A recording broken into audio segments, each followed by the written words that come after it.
your holy name. Amen.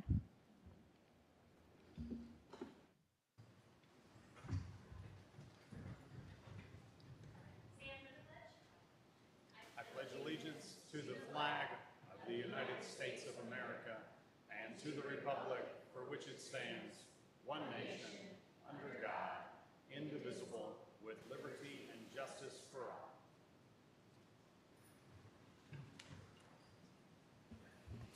Good evening and welcome to the August 25th Dorchester District 2 School Board meeting.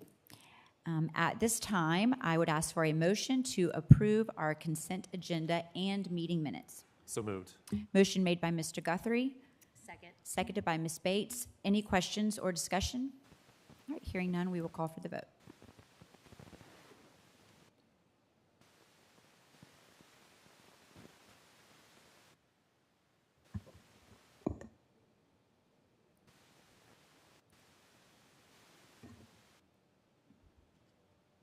Motion carries 7 in favor. All right, the next item on our agenda are our district highlights. I'll hand it over to Mr. Bohannon to get us started on that. Thank you, Dr. Wimberly, Mr. Doherty, board members. I'd like to begin this evening's district highlights by inviting to the podium Mr. Ralph Hayes, Executive Director of the DD2 Educational Foundation.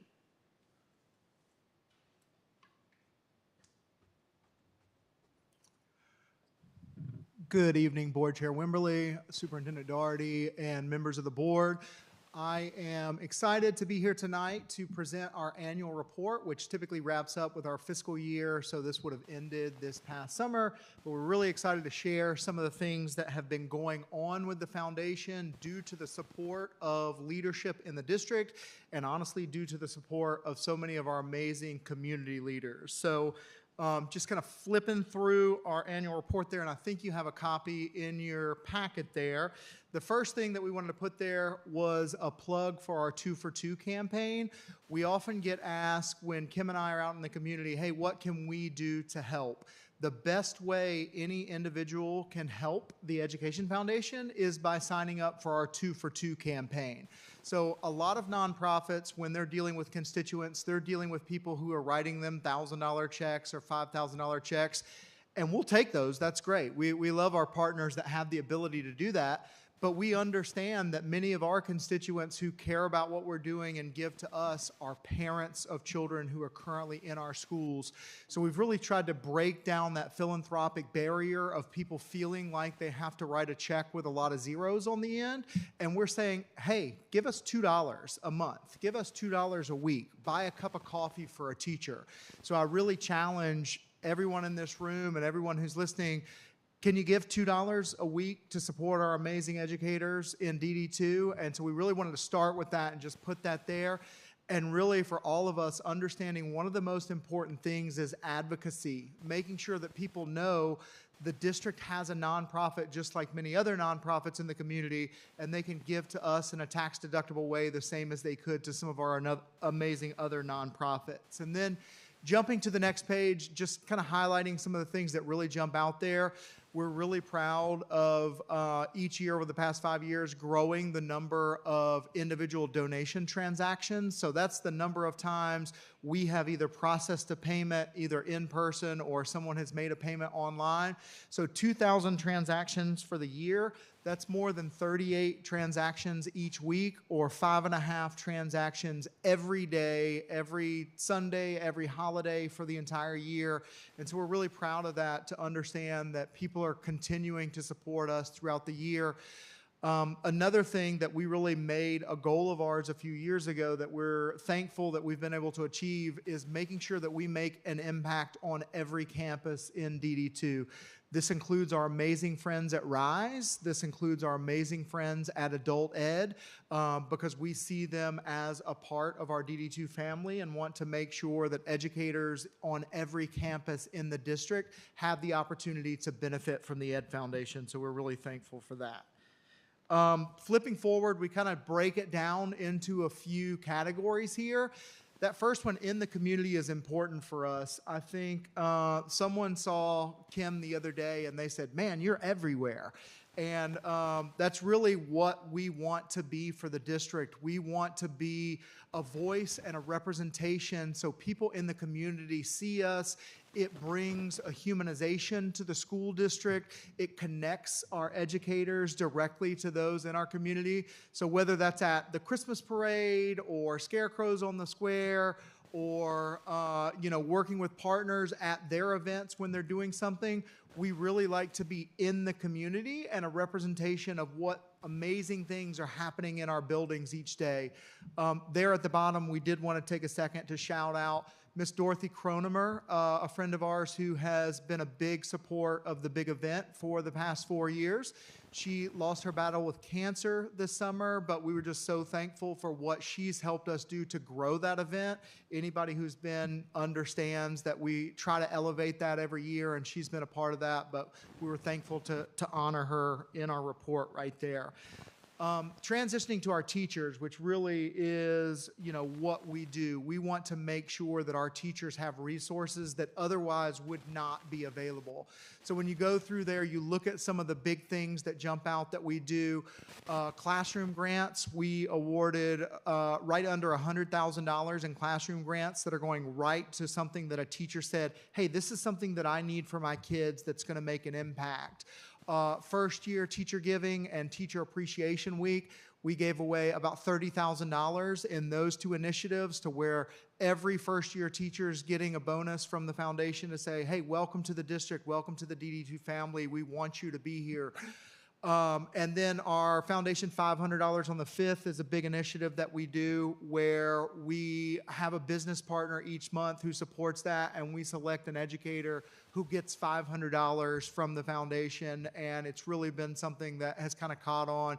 We've had winners at campuses all over the district. It's been great. But a couple other things to highlight. We're really proud to send educators to professional development opportunities when we have that. That's been something that in us working with Teacher Forum, they've asked for more high-level PD, so we're working with Mr. Doherty and district leadership to make sure we're helping to provide those supports. And then at the bottom there, you'll see that's actually a graduating senior. We partnered with Teacher Forum to have a high school graduating seniors teacher signing day. So those are people who plan to be educators in the future, and we were able to help promote a ceremony here for them to feel special about the industry that they're going into, which hopefully will in turn long-term come back to support us. And then transitioning through to our students, and some of this is really the fun stuff that the kids really get to touch, feel, and see. We're really thankful for the support we have with Miss Emily Duplantis. We have an amazing CTE program in most of our schools in the district, and working with her, we've been able to support robotics at all levels, elementary, middle, and high. We've been able to send students to HOSA competitions and other events that are specifically STEM related. We've helped our ag program at Ashley Ridge by providing them some of the hydroponic gardens so they can work with their outside growing and kind of see new age things. We also love working with our special needs friends, and we had a great program this year that was actually initiated by students at Fort Dorchester High School, to where they are making a curriculum to give special needs students in elementary schools exposure to STEM activities and projects. So you see our friend right there, he's got his hands up. That was a day when they were over at Windsor Hill, and that was a great activity that they did, and really, just really humbling to see our students in our high school searching and finding ways of how they can serve our other students in the district.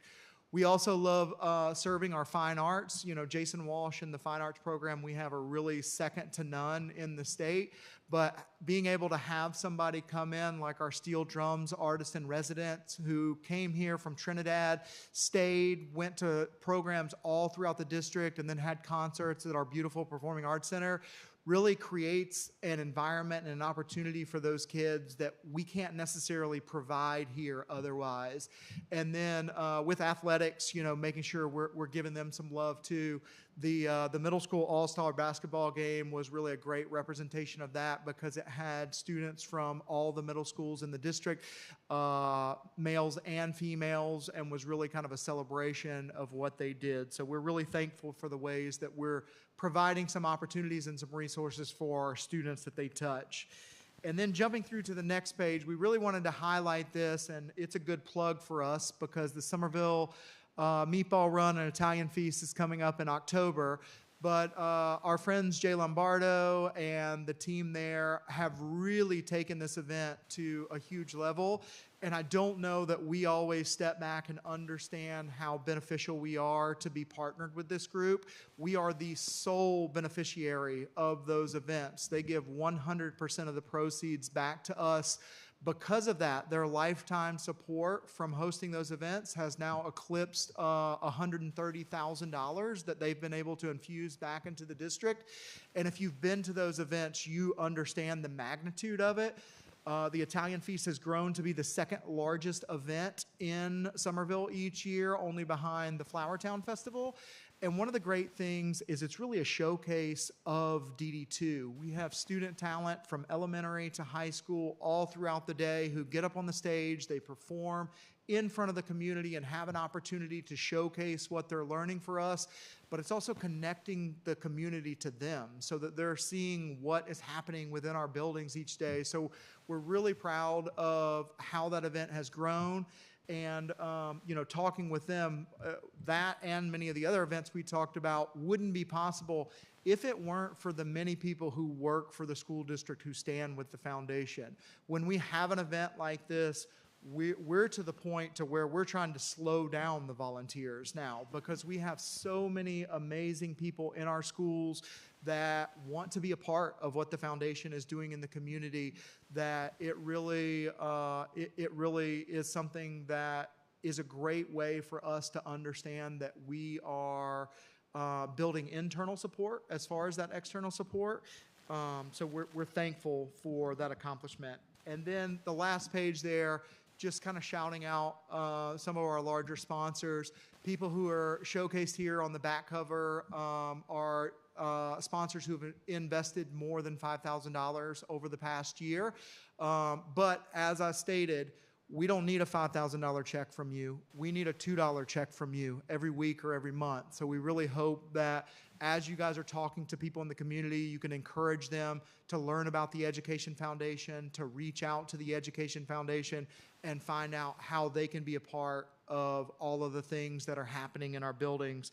And I do want to say it's not showcased in our annual report there, but honestly, the largest accomplishment of the Education Foundation this past year was the addition of the amazing Miss Kim Cahill. Kim helps with the community relations department that we have here, but it really has made a big difference as far as our ability to stretch our connections, for me to be able to be one place and her to be able to be somewhere else, and has provided us a resource that hopefully allows us to continue to grow as we move forward. But thank you so much for everything this group does, and I'd love to, if anybody has any questions, thoughts, concerns, I'd love to entertain anything. I only wish the video tonight would have captured the look on Kim's face as you were talking about her. It was priceless. Thank you for all you guys do. It's a great report. Thank you. So, and if you don't mind, and I'll rewind a little bit. So it's interesting to think about the timeline of the foundation. I remember the very first conversation was with Bosch over 10 years ago, and Bosch basically came to the table and they said, hey, we have, I don't remember, I think it was $25,000. We would love to provide that money to the district, but you don't have a nonprofit. We would love to give that to the district, but we need a nonprofit. And so we started thinking and of course came together with the foundation. And so then I think about going into that, starting the foundation, the initial leadership we had there, the board, fantastic, get it off the ground. The question was, were we going to be able to sustain this? Were we just going to be able to pay our expenses from the foundation? So we kind of went through that timeline, and now we fast forward to where the impact you guys have. And so Ralph, you and your board, hundreds of thousands of dollars, literally, if you add that up over years, millions of dollars that the foundation is able to provide indirectly into our school district, because there's really not a whole lot of things where you can provide money, a lot of us have been on the finance committee, and no offense, Tina, but there's a lot of strings attached. There's different things when it comes to financial obligations for a school district. And the way that you were able to provide those funds directly into our classrooms for our teachers is probably one of the most impactful things that we can do as a district. So fantastic stuff. Just want to say thank you. Thank you for every single thing you do. I know our students appreciate it. And please, please, please know we appreciate you. We appreciate your leadership, your board, and what you do for DD2. Thank you. I do want to chime in and say one time too that people are taking note of what we're doing, not to be hubris or anything, but Charleston County is starting an Ed Foundation right now. They're going through the process and have hired an executive director. We have friends in Colleton County who are frameworking out some things. I want to say one of the things that makes us successful is the unique collaboration between our amazing board of community leaders, the school board here, and the district leadership. Serving on the national board for Ed Foundations, I hear horror stories all the time about power struggles and this person and that person. Everybody here just wants to make sure we're providing the best for our educators and our students. And it's really motivating to know when we're advocating for these things that I have the support of the school board or district leadership or people in our corner. And like I said, now trickling down to the school buildings, it's almost overwhelming sometimes because I really feel like we have built a presence in each school to where people know who the Ed Foundation is. They know what we do. They see the things that are going on. And I'm excited for us to continue to hopefully ride that wave and keep making more impacts. But thank you. Thank you, Ralph. Thank you, Mr. Hayes. Our next highlight covers some outstanding student achievement from Ashley Ridge High School, celebrating an impressive merit-based scholarship awarded through the Engineers Alliance for the Arts. Each year, this national organization awards 5 Chen Family Scholarship grants to students across the country. To be eligible, students must have participated in the Student Impact Project and be pursuing studies in engineering, architecture, or construction. The program is designed to support students from underrepresented populations, helping them to continue their education at a college, university, or accredited trade school. This year, we're proud to announce that one of those 5 scholarships has been awarded to a student right here in DD2. Please join me in congratulating, from Ashley Ridge High School, Hope Thornton.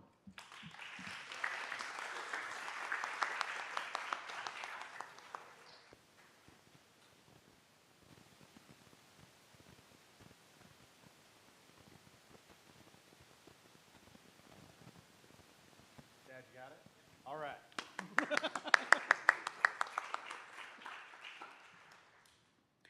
Each year, the Palmetto State Teachers Association awards classroom grants as part of their Reinvesting in Our Members program. We're very excited to have a visit from Mr. Craig King, PSTA Director of Teacher Leadership, to surprise William Reeves Elementary Media Specialist Melinda Sherrill-Knight as a 2025 recipient. Ms. Sherrill-Knight's grant is going to support 2 sets of novels for her book club, featuring genres ranging from mystery, adventure, humor, and science fiction. Students will receive their own copies of the books to read and will participate in discussions and extension stations to further enhance the plot, settings, and characters. Congratulations, Ms. Sherrill-Knight.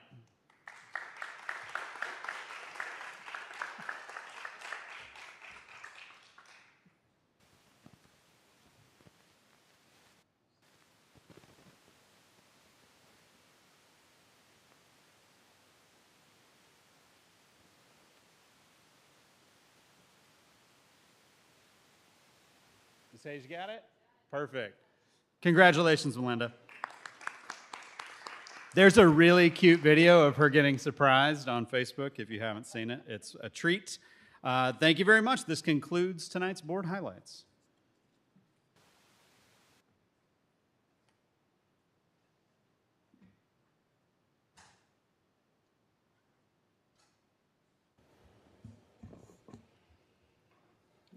All right. The next item on our agenda this evening are board committee reports. We will begin with policy. Ms. Bates. Yes, thank you, Madam Chair. The Policy Committee met previous to this meeting today at 5, so we will have some policies next meeting for first reading. Other than that, I don't have anything today. You can take note of our upcoming schedule for Policy Committee meetings, and that will be all. Thank you. Next, we have our Finance Committee. Mr. Guthrie. Yeah, nothing to report tonight, but yeah, we have a September 8th, 4 p.m. a policy or finance committee meeting that day. And then I think Mr. Lee had a couple things he wanted to share. Absolutely. Yeah, just some of the thoughts on our mind here from the Finance Committee going forward is try and find better ways to share information about what's happening with our district financing in ways that are consumable for the public. And so we're going to be working on that throughout the year and kicking around some ideas and whatnot, working with the staff here in the district to help us do that. So we'll start that effort at our first meeting coming up. All right, thank you very much. Next, we have our Facilities Committee. Mr. Farnsworth. Thank you, Madam Chair. Nothing to report tonight. Upcoming meeting September 8th as well. Ours will be after finance at 5 p.m. Okay. Thank you. All right, great. Thank you all. All right, next on our agenda this evening, we have our public comments on agenda items, and we do not have any. So we will go straight into our board chairs report. And again, I have some upcoming, some dates of upcoming events. I think you all are aware of these and our upcoming conferences. And just keep those in mind. Will allow you to kind of plan into next year. And I know some of the registrations for those are already open. So if you're interested in attending, just let Wanda know. Does anyone have questions about that? Or those? No, Madam Chair, but I did want to just also, if we could add on September 9th, since we were talking about the DD2 Education Foundation, we do have the VIP reception at 5:30, and so just for board members to be aware. Yeah, absolutely. Thank you very much. I do believe we have a calendar invite for that as well. So if you have not received that, just let me know, or we can speak to Wanda about it as well. So thank you, Ms. Bates. Any other questions, comments? All right, great. Next item on our agenda is our superintendent's report. So I will turn it over to Mr. Doherty. Thank you, Madam Chair, and the rest of the board. This evening, we have several items on the superintendent's report, but the first is a survey that we did to start the school year, and Mr. Bohannon was able to send out our thought exchange out to all of our staff regarding staff professional development, district professional development, how those first few days of school went, and also kind of the convocation. And so Mr. Bohannon's going to share that data, and so he can share with you. There was, I believe, just over 500 participants for a couple weeks that this was open. So I'll turn it over to Mr. Bohannon. Fantastic. Thank you, Mr. Doherty. Dr. Wimberly, board members, happy to be back. So yeah, a real quick overview of what the Thought Exchange is. It's a name-branded product, Thought Exchange. And what it can do is it will get information in a couple of different ways. It can do that through survey questions, so we can ask it a direct question, not unlike a Microsoft form. We can give you choices, multiple choices. We can give you little scales out of 5 or out of 10 to choose from, or we can provide comment boxes for you to fill in.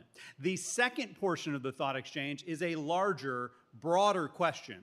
And then you can type in whatever you want that satisfies that broad question. When other people visit the Thought Exchange, they're able to see your comments and rate them. So it's able to give a thumbs up, a thumbs down on a scale of 5 to see a group if we all agree or not. So as I said, this survey ended on Saturday. It was open for just over 2 weeks, and we had just over 500 participants, representing roughly 12% of our staff. This went out to all staff in the district, and those staff provided 324 thoughts and nearly 7,000 ratings of those thoughts.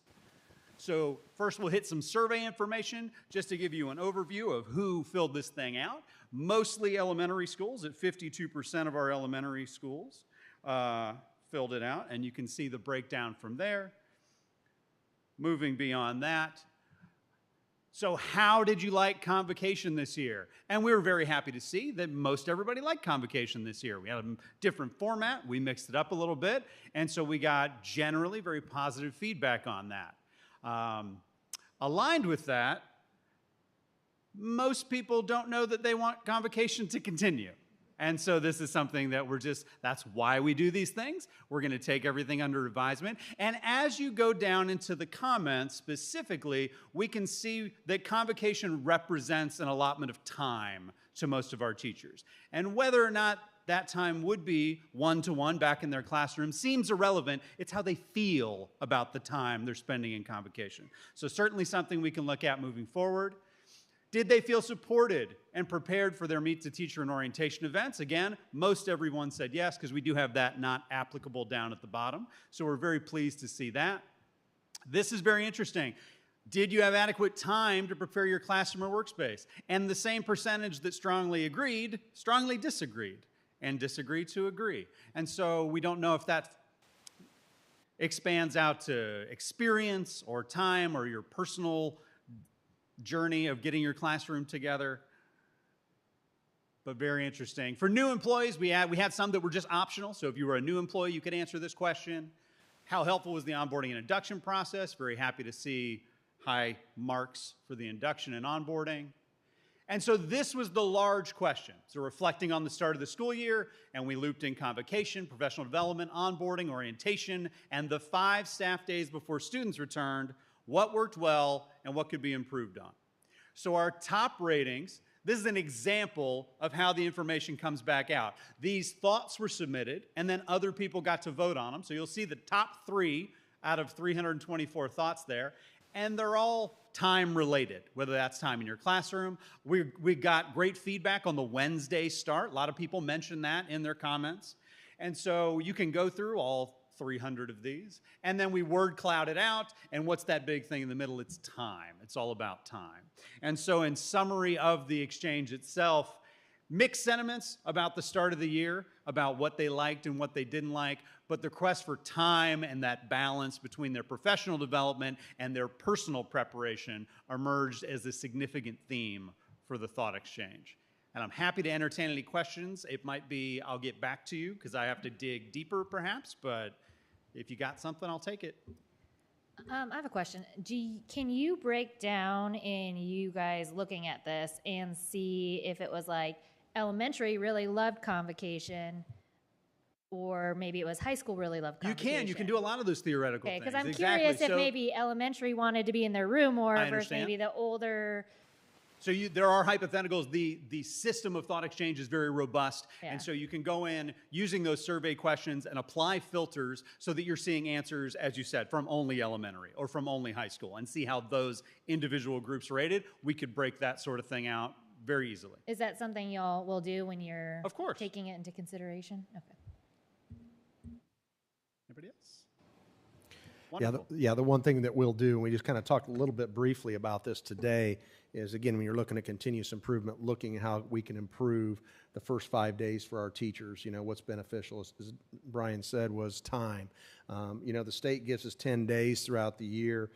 We have 2 staff days that our staff uses for their classroom. The other 3 are for either district or for school professional development. And so we go through that. And so the one thing, can we tweak that and give them some more time in their classroom? Because as Brian said, the big thing that came out of this was time. If we don't do the convocation, does that time then get back to the teachers so they can work in their classrooms? And so those are some things, some of those big thoughts that we saw, and we're underlining things that we could improve upon. So we'll definitely take this data back. We'll look at it. We'll share it with our admin team, and then we'll actually share it with our teachers as well, and then make some data-based decisions on this information. So it's been very good. It was very helpful for us, and so I appreciate Brian disseminating all this information and putting in a PowerPoint. I So did thank very you. little. The computer did So most thank of it. you. Can I ask one Yes, sir. follow-on question? So, you know, roughly 12% participation. Any sentiment as to why only 12%? Yeah, felt that's a that- great question. I wish I knew the answer to that. So we attacked everybody through Parent Square, as we do, right? So you're getting those direct messaging through email. You're getting the text messages. You're getting from every angle that I can hit you with. And so they got an initial message and then 2 follow-up messages that led into it, each time with an update about, hey, here's how many thoughts we've had. Here's the participation we've had. And it's a lot of fun, and you should do it. But it's also the beginning of the year. And so the problem with rating the first 5 days leading up to school as you're doing it kind of in those first days of school. And so we are sensitive to that as well, but we wanted to strike while the iron was hot, while those feelings were fresh. And so there's balance as to how we can do that. Gotcha. Could we potentially incentivize participating in surveys? Well, the problem, it's Gene's not a pass. problem, No, it's just a kidding. bonus because Thought Exchange is properly anonymous. So even like if you were to go into a Microsoft form and make it anonymous, you'd still be able to see the individual answers from that anonymous person. Not possible in Thought Exchange. Each response is in a world of its own. And that's a bonus for us. We like that. I just want to say, when I first heard about the Thought Exchange and we used it a little bit, I was excited because personally, in order for us to know how we can better serve those that work in our buildings, whether they're teachers, janitors, bus drivers, whomever, we need to know what they're thinking and what they're feeling. And so I'm a little disappointed that we didn't have more people to participate because once more, I want to say it again, this is our way of being able to get your thoughts and your feelings and how we can better serve you. It's good that we go into the buildings, but we can't see and talk to everybody when we go into the buildings. But this is your opportunity, people, to respond.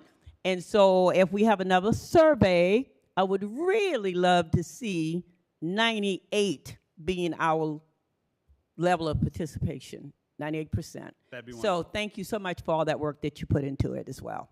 Thank you. Okay, if there are not any further questions, we'll go to our piece is our safety and security update. Mr. Farrell will be subbing in for Mr. Jayat this evening. And so, Mr. Farrell. Good evening. Mr. Jayat is next door watching his son play football, so please forgive me for stepping in. We do have a safety update. It's about our open gates. As we continue to use those through the high school, randomly times and locations, we've now taken it to the middle school and trained all our middle schools. And happy to say that we have had open gate sessions and screenings in the first 10 days of schools and all our secondary schools. So we are off and running with that, and expectations are high.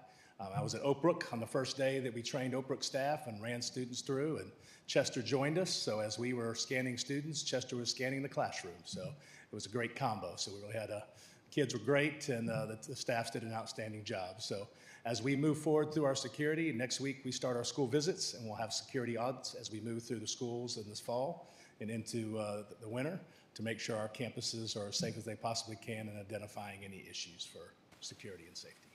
Any questions? All right, I guess the next thing.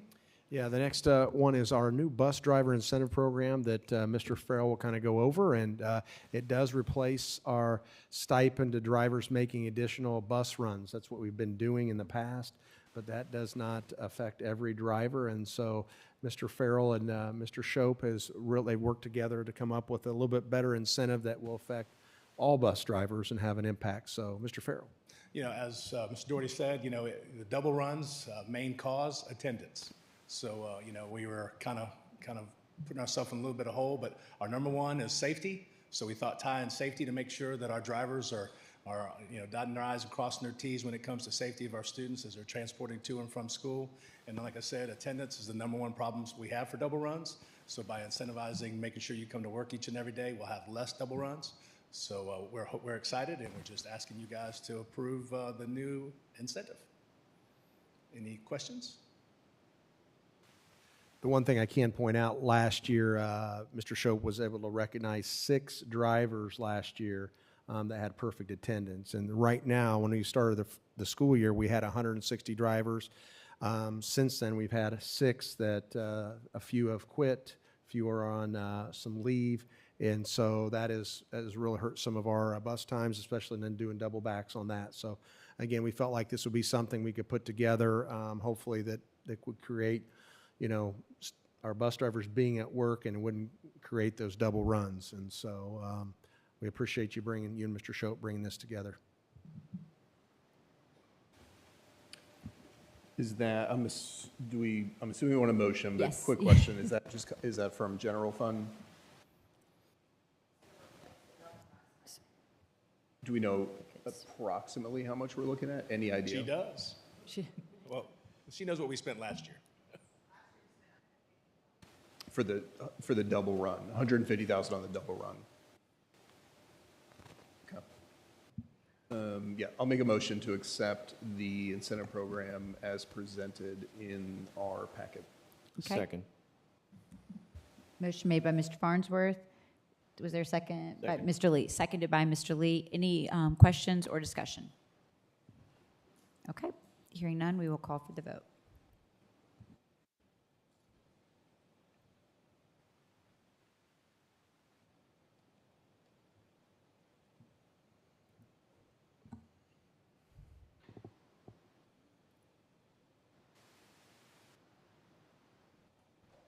Motion carries 7 in favor.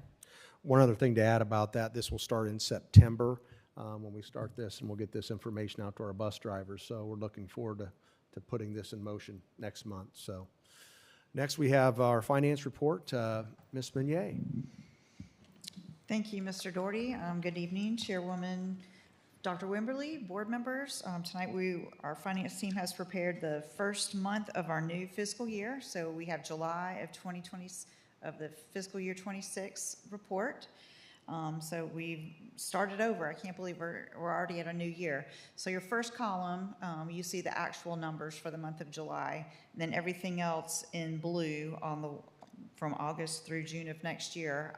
Those are the projected numbers with the timelines that we anticipate to receive those funds and the timeline for spending those expenditures based on the budget that the board passed in June. So for our first month of July, not a lot of activity because everything that happened as far as revenues that were received were for the 13th month, and they were accrued back to June of 2025. So we don't have a lot there except for the state aid classrooms money, which was the first payment for the new year. These numbers are based on our 135th day counts, so we're hoping that we get all of our students back in here from last year so we can continue with those numbers from the state. Same for our expenditures, since our teachers run on contracts from August through the following July. Anything that was paid in July was accrued back. So that's why our expenditures look so low in July, and then every other month after that, you'll see a higher expenditures for the salaries and benefits, mainly because of our instructional staff. And again, most of our budget is for salaries and benefits and for operations. And as Mr. Farnsworth was pointing out earlier, these numbers look big and they look high. We have a $300 million budget this year, but a lot of it, again, is salaries and benefits for our staff. We know where we landed for our teacher salary scale, which was lower than what we had wanted, but y'all did such great work to get us where we were for this current year.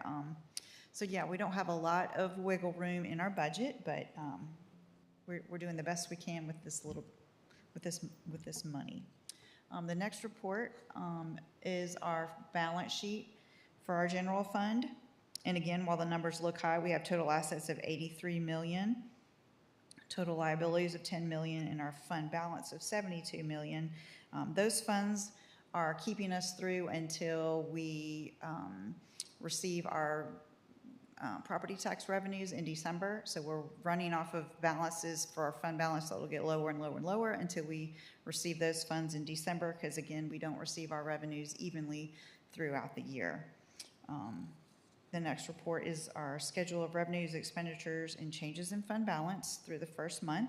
You'll see our column there for our ideal percentage is 92%.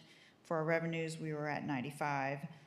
Expenditures, we were at 98. So we're doing well for the first month of July of our fiscal year 2026. And as Mr. Lee talked about for our first finance committee meeting with the board, it's going to be great. Talk about some new reports. Y'all might see some changes and be like, wow, that's going to look so great and interesting. And I love the finance reports that we do now, but but Mr. Lee wants us to make them more presentable for the public, and I agree. I agree. We can do some things differently. We're really excited about that. So if you have any questions for me, I'd be glad to answer. Thank you, Ms. Meunier. And the last two items we have are our personnel report and our student enrollment recommendations. All right, so board members, for our personnel report, those were all included in our board docs. So is everyone okay with proceeding in open session? All right, so at this time, I would ask for a motion to approve the recommendations as presented in our packets. So moved. Motion made by Ms. Bates. Do I have a second? Second. Seconded by Mr. Lee. Any questions or discussion? All right, hearing none, we will call for the vote.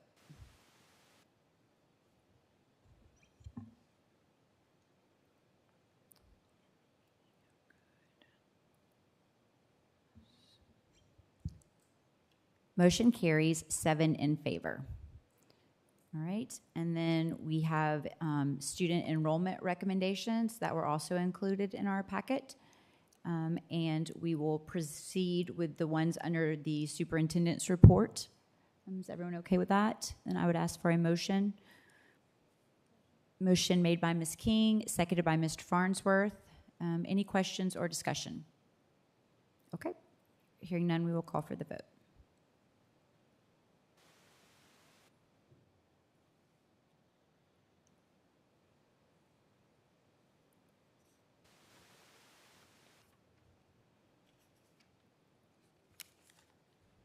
All right, motion carries 7 in favor.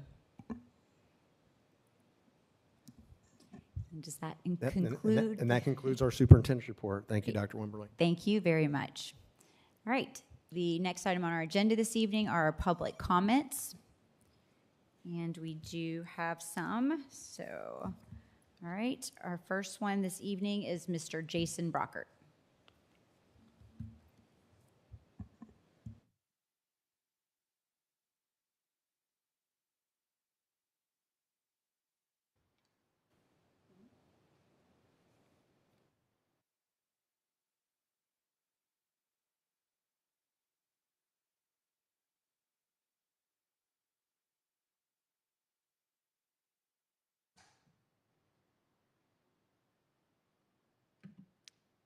Good evening. I'm not even supposed to be here tonight. I didn't bring any notes. I didn't look at the agenda. I don't care about any of that. 365 days ago, I was newly returned to work from short-term disability from our tragedy. A little later than that, my wife and I were supposed to be celebrating our 25th anniversary. We weren't feeling celebratory, so we didn't. I should actually be on vacation right now, making up that 25th anniversary trip that never happened, strike 2. Instead, 8 days ago, I was in the emergency room trying to find out what was going on with me. Now, you know, the thing is, all this stress, all these things that we worry about, they take a toll on our bodies. The things we don't talk about, they fester. The things we do talk about, we can try to change. I've been trying to change. I've been trying to help affect change. And back in May, I thought that maybe Dorchester 2 was going to help with that when I was told that at a meeting that you would discuss the potential of holding a vigil for the youth that we lose to suicide every week. But no, that hasn't happened. So then I decided that if you wouldn't do a vigil, I will do a rally. So that's what I've been working on for months. I would like to cordially invite all of Dorchester 2, administration, teachers, students, parents, on September 13th at the Rollins Edwards Community Center here in Somerville. We are hosting a rally with all of the information and all the stuff that I would love to present at this podium, but I have to be limited to 3 minutes. So I've been trying. You have shut the door in my face repeatedly. Julian Brockert meant something to a lot of people. To ignore that is just heinous. I have a bag of 30 guitar picks that I would like to request get delivered to the counselors at each of the schools in Dorchester 2. I have asked for, I am presenting an olive branch. www.honoringjulian.com/events. See you there. Thank you, Mr. Brockert. All right, our next public comment this evening is Miss Erica Salber.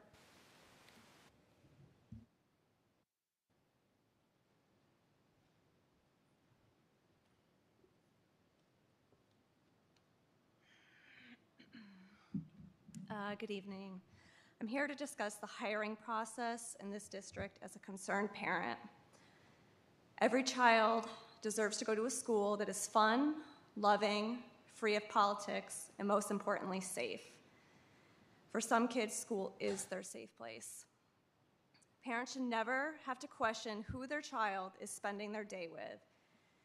We should be able to trust those adults and trust that someone did their job thoroughly when vetting these teachers. With that being said, I don't know what the hiring process is comprised of. I think there needs to be more transparency of this process. What steps are taken to ensure we are hiring teachers with a solid background? Are references being called? Are their social medias being checked? If not, that needs to change. I'm not asking that you tell your staff to open up their private social media accounts, but we need to be doing everything that we can to try to make sure we are hiring the very best for our kids. If things are found that could raise some concern, it needs to be questioned. It needs to be looked into or move on to the next candidate. It shouldn't matter if a teacher has been there for 20 years. If all of a sudden something pops up that is discovered, it needs to be questioned and looked into. For the sake of our children's upbringing and future, I beg, as a mother, that you really look into this. Thank you. Thank you, Ms. Salber. All right, that concludes our public comments. Next item on our agenda is our executive session. So board members, at this time, I would ask for a motion to convene into executive session for student enrollment recommendation. So moved. Okay, motion made by Mr. Guthrie, seconded by Ms. Powell. Any questions or discussion? Okay, hearing none, we will call for the vote.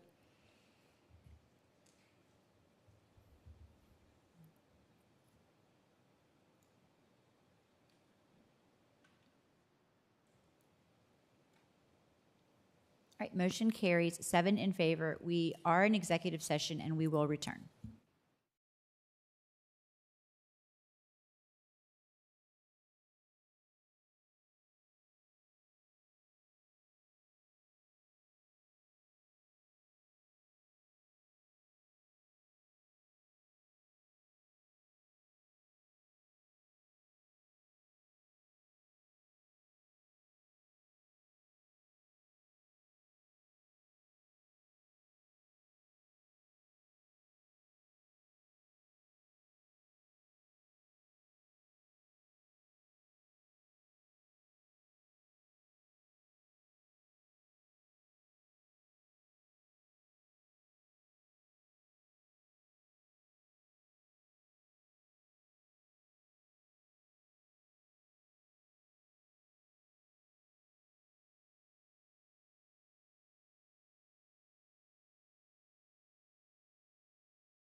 Members, at this time, I would ask for a motion to return to open session.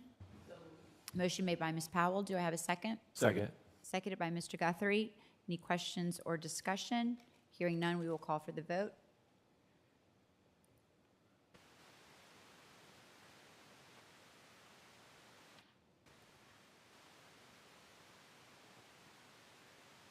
All right, motion carries, 7 in favor. We are back in open session. All right, board members, at this time, do I have a motion from? Madam Chair, I make a motion to accept, or apologies, to uphold the district's student enrollment decision as presented. All right, motion made by Mr. Farnsworth, seconded by Ms. Bates. Any questions or discussion? Okay, hearing none, we will call for the vote.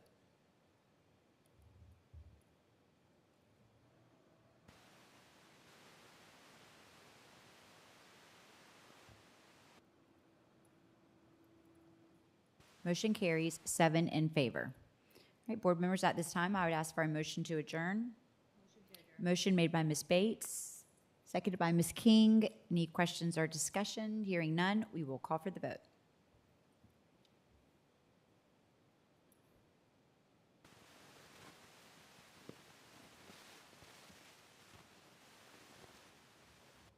Motion carries, 7 in favor. We are adjourned.